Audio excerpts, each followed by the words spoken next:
Hello Internet, James Allen from Out of 8, and today I'm playing turn-based strategy game Strategy and Tactics Dark Ages. Game features 8 scenarios, which is not very many, and they get fairly difficult later on, as you'll see, which I'll show that off, which is why I haven't actually unlocked all of them. As you complete each scenario, there's a bunch of side objectives you can have, which allows you to upgrade your squads and keep generals from one mission to the next. So I'm going to show off a couple of these scenarios, just kind of get an idea of what the game is about. I'll pick one of the ones that I've over here. You can only have one save at a time. Each mission has a primary objective, which you need to complete in order to unlock the next scenario in the campaign. And also has a bunch of side objectives, which you can use these points to upgrade units and stuff like that, which make it easier to do things later on. You can take in some generals that you've had from previous victories, so I'll just pick those two. Alright, so basically this is a very straightforward, simple game. You have very scripted beginnings of each scenario, which means that each scenario ends up playing out the same way every time that you play. You're also heavily limited in the number of troops you can have. You can only have up to 7 leaders, and each leader can only have a certain number of units with them. Like this particular leader can have up to 8. So there's a very hard limit on how many units you can have, which means later on in some scenarios, even if you have a very high economic advantage, it won't matter because you can't afford troops beyond a certain limit.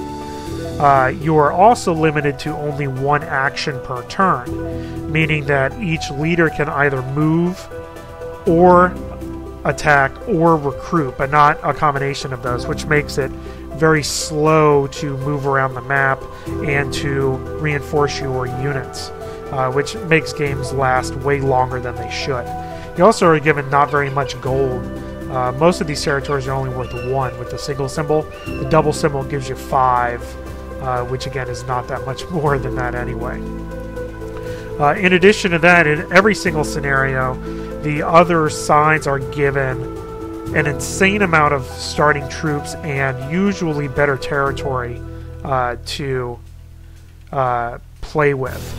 So you're really behind the 8 ball in trying to get victory, which is mostly the reason why I haven't progressed through all of the missions that are available yet. In this particular mission, what you're supposed to do is you're supposed to take out the black guys up there, which is the Kenquil province, which is the one up here. There isn't really diplomacy in the game. Basically, whenever you attack somebody, you're automatically against them, and all the allies are scripted into the game. So I'm the Sun guys, and I'm allied with whatever that is, and I'm against the Black Cross people. So I'm allied with these people right here, which they won't actually do anything, usually. And in this particular scenario, what happens is that they end up getting rebels over here, which makes it so you'll end up losing all your territories and not be able to win, is what happens there. So,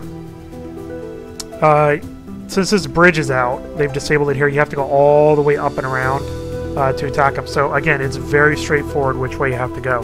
In addition to that, this particular guy is almost full with all of his units. So 1, 2, 3, 4, 5, 6, 7. He can only get one more unit anyway. So each unit costs silver, which you earn from each of your territories. So I'm going to put a horse in over here. Now, one interesting aspect of the game is that you can adjust the formation. They have a number of formations available, and you can actually toggle between a couple options based on who your leader is. And moving them between the front lines and the back lines will affect their attack and defense stats, which is pretty interesting. Some other units behave better on the side and stuff like that. And they usually have a special ability as well for each unit. And then the little numbers here, you have the attack rating, the health, defense rating, and the morale over there. So these guys are full because he cannot recruit any more units. It won't even let you. Don't have enough gold anyway. to start out with. So, but that's his turn. That's all they can do. I do like how they have the list of all of the units over here on the side that you can deal with. So I can't afford anything else. So the way these units are set up, they can only move one province per turn anyway. If it's all cavalry, you can move further, but that's about it. Now I'm moving these units down here because I know there's going to be a rebellion over here in a little bit, which always makes you split up your forces. Then you can't beat these guys up here.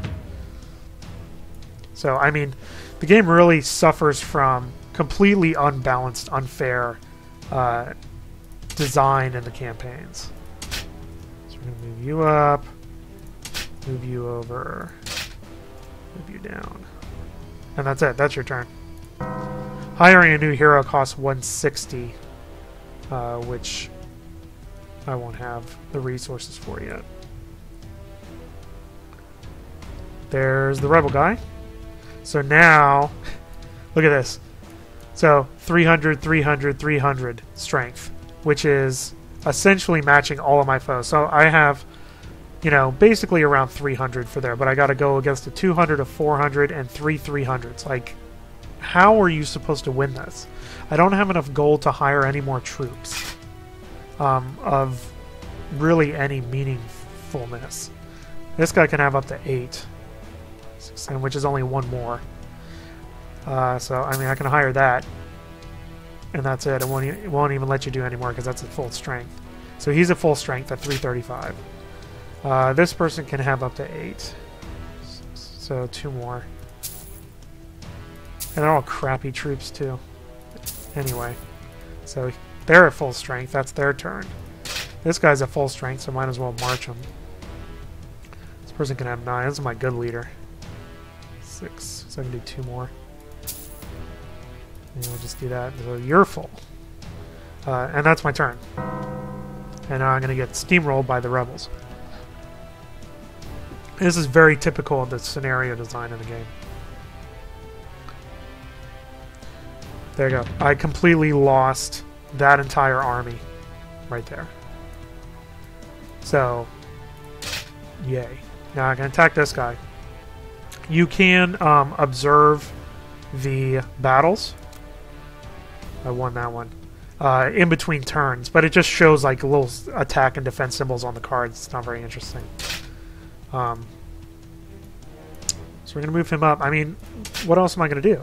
I don't have enough money for another army, especially because they're going to start just destroying all of this territory here. You know, I can slowly march my units over here, but once this 400 goes in here, he's going to take both of these out individually. I'm not going to beat them because they have superior troops.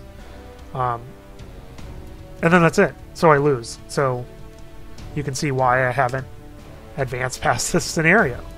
I could see maybe if you came back and did this after doing some of the side objectives in the earlier scenarios, it might let you do a little bit better. But even then, it's pretty poor design in it. So I'm going to exit this game because it's obviously I'm going to lose within turn 3. So we're going to do a different one. So we'll do this one. This one I've actually have beaten for once. Yes, I know. So we'll start this. Again, lots of side objectives, which is nice. That gives it some reason to replay things. And I'm going to take this guy's the good guy. So I'm going to take him.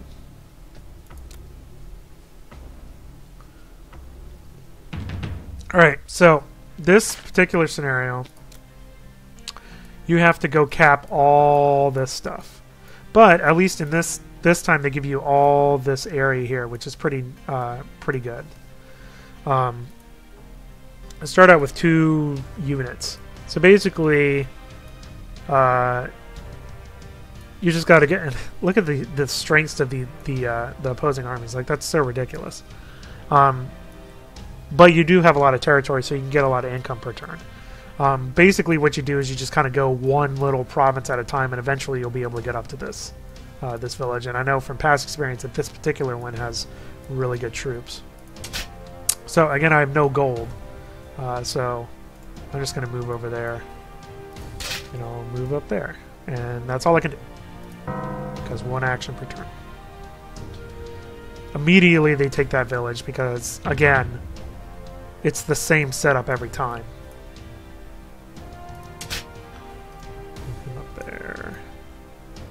You know, now, can I take out a 335? Probably not. Now I gotta see 9, 2, 3, 4, 5, 6, 7, 8. So I can have one more. I probably should have reinforced him. Probably just kept him there, actually. But whatever. They're just going to go after all my territory now.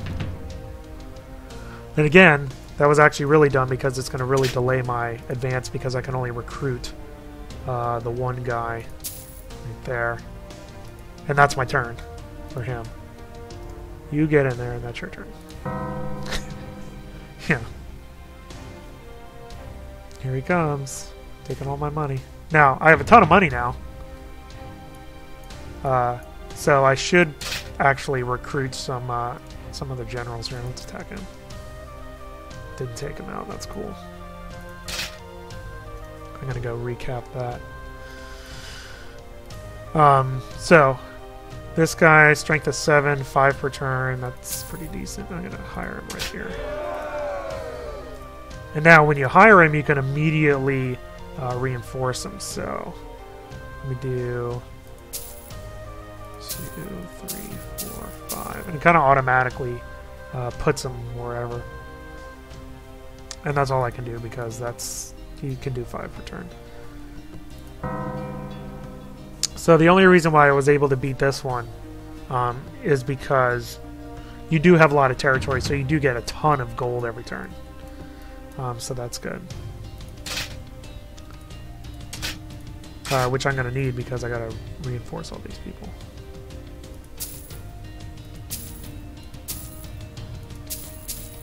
That's it. That's all he can have. So that's cool. Replenish all.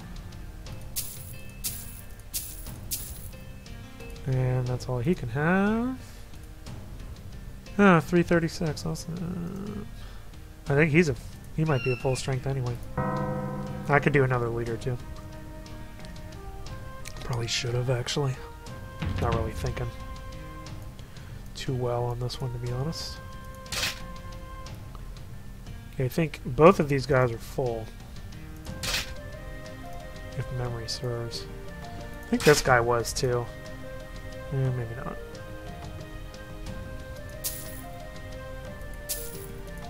Alright, now you are. Let's recruit somebody else. That's fine.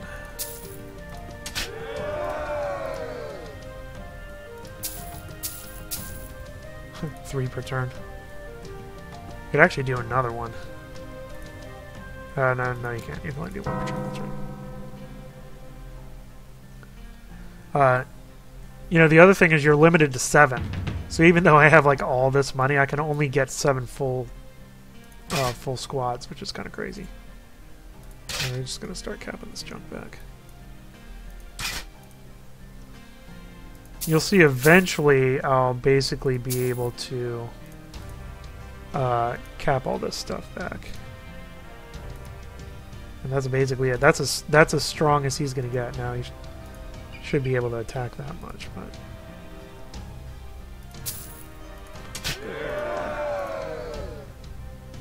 With the other guy. There we go. That's it. That's my silver supply.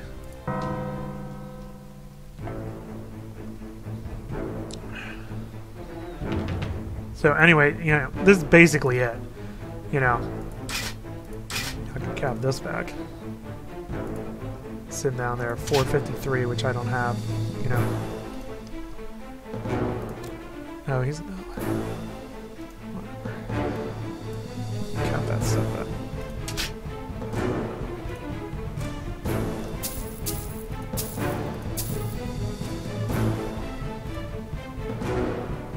No more? Yeah, a couple more. No, that's it. No, that's all I can do.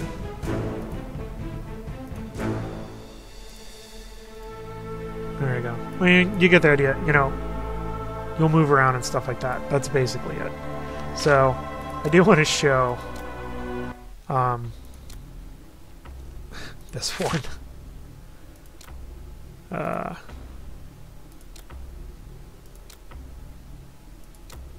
Off.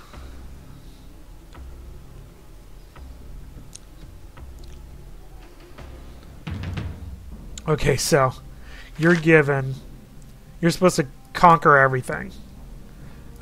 You are at war with basically the sun guys and the sword guys, which is basically all these guys. You're at war with the sun guys and the sword guys, which are here. So you're at war with all these people, 400, 300. You have 2 units of like 800 total strength in one territory. Like, how in the world are you supposed to do that? And you'll get no income per turn because there's basically no income on this map. Like, what is that? And that's pretty typical of, like I said, of the scenario design. So, I mean, the game is very straightforward. It does have some strategic depth because you are limited to 1 action per turn. You can only move, attack, or recruit. So you have to decide what you want to do. You also have to have decisions to make about your formations, which does make a difference based on where you place these units, because they do have different attributes, which is interesting. You know, in different places that you can put them to match up against the enemy. So there is some tactical options to make there. But you know, there's no diplomacy. The combat's completely automated. The difficulty is just completely unfair in almost all the scenarios, except for like the tutorial and the first one you do. You know, there's no skirmish mode where everybody's given 1 city, 1 unit, and everything else is neutral, which I think would have been way more interesting. If there would, and give it a lot more replay value if you just would have been able to, you know, have everybody slowly expand out. One of the reasons for that possibly is because the AI doesn't seem to be super awesome. They don't always attack you when they can. They do sometimes, but they're a little bit inconsistent. The low unit cap, you're limited to, you know, only a handful of units, usually 7, because that's how much room they have along the side of the screen, which makes mopping up very difficult even if you have a significant economic advantage.